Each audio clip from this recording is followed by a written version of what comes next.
भगवान श्री कृष्ण को नमस्कार करते हुए आप सभी का अनंत अकेडमी ऑफ मैथमेटिक्स में स्वागत है। देखिए, अब हम करेंगे differential equation of central orbit in polar form.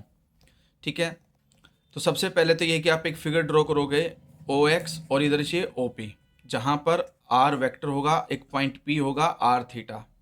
और ये एंगल आपका थीटा होगा। इसमें क्या कहता है, let O be the origin and O X be the initial line. Origin हो गया, ये इनिशियल लाइन होगी। Let any time T the particle be at P R theta, तो एट एनी टाइम टी पर आपका जो पार्टिकल है वो होगा पी, और आर उसकी रेडियस और थीटा एंगल बनाएगा इनिशियल लाइन के साथ। M be the mass of the particle, m mass हो गया। F be the central force per unit mass acting on it directed towards O की तरफ है, इसलिए साइन ऐसा लगाया गया है, और ये एफ फोर्स है आपकी। Since the acceleration f of the particle is always directed towards the pole O, therefore the particle has only radial acceleration towards O. तो सिर्फ radial acceleration होगा, of magnitude उसका f होगा, and has no transverse acceleration. अब यहाँ पर एक चीज और आती है जो डेफिनेशन मतलब है आपकी रेडियल और ट्रांसवर्स एक्सेलरेशन, उसकी एक इक्वेशन आएगी आपके पास। The equation of motion along the radial direction is, ये याद रखना, एम ब्रैकेट में d square are by D T square minus r d theta by D t का whole square is equal to minus m F. ये chapter 1 में है आपका, अभी यहाँ पे डायरेक्टली यूज हो रही है। The negative sign is due to the reason that radial acceleration is in direction of R decreasing, यानी कि डायरेक्शन टू पोल है, तो ठीक है, यहाँ पे इसीलिए यहाँ पे क्या लिया गया, माइनस लिया गया। अब इसके बाद इन्होंने दोनों तरफ से m से m को कैंसिल कर दिया। m से m को कैंसिल करने के बाद अब हमारे पास कंडीशन ये आती है, d square are by D T square minus r d theta by D T square is equal to minus F. फिर the equation of motion perpendicular to the radius vector is, अब एक और है equation जो आपको याद रखनी है, वो है equation of motion perpendicular to radius vector is M one upon R D by D T R square D theta by D T equal to zero. यहाँ पर ना एम जीरो है ना वन अपॉन आर जीरो, इसलिए ये हट जाएंगे, तो D by D T of R square D theta by D T ये इक्वल टू जीरो होगा, इक्वेशन 2 आ जाएगी। इंटीग्रेटिंग बोथ साइड, तो डेरिवेटिव से इंटीग्रेशन हट जाएगा, R square D theta by D T equal to में कॉन्स्टेंट वैल्यू आ जाएगी, क्योंकि जीरो का इंटीग्रेशन एक कॉन्स्टेंट वैल्यू होती है, उसको हम एच मान लेंगे।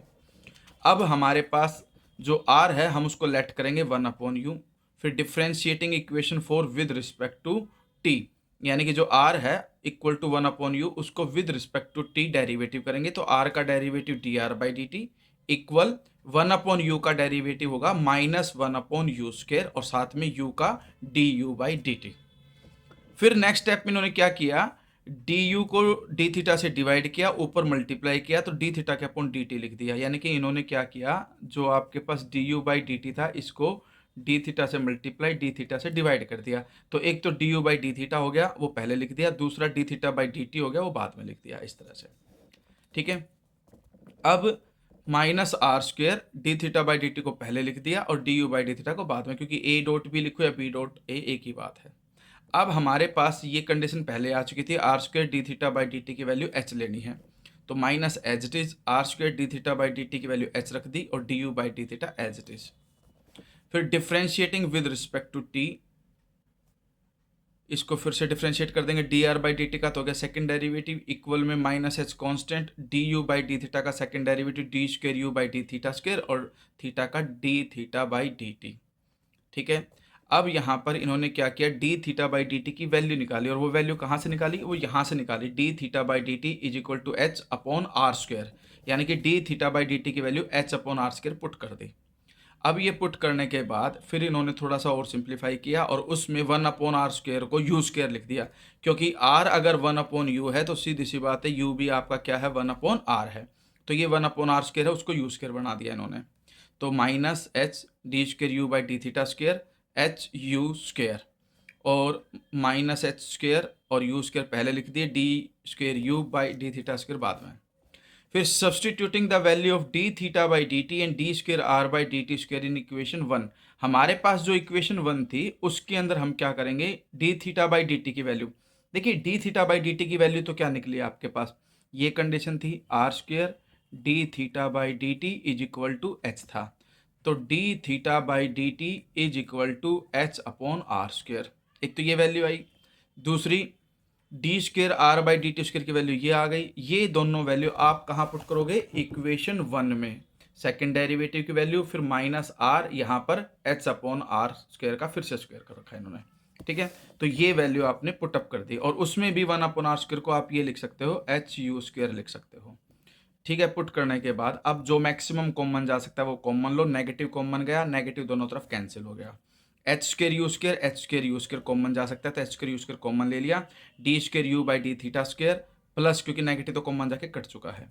प्लस ये यू फोर अपॉन यू था तो यू क्यूब में से स्क्वेयर बाहर जा चुका, सिर्फ यू बचेगा, एच स्क्वेयर भी कॉन्स्टेंट बाहर जा चुका, तो सिर्फ क्या बचेगा, d square u by D theta square plus u bracket के अंदर इज इक्वल टू एफ।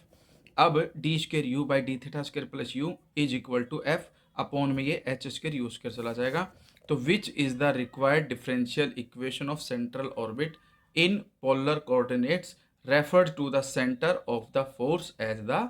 पोल, ठीक है। तो ये कंडीशन है आपके पास।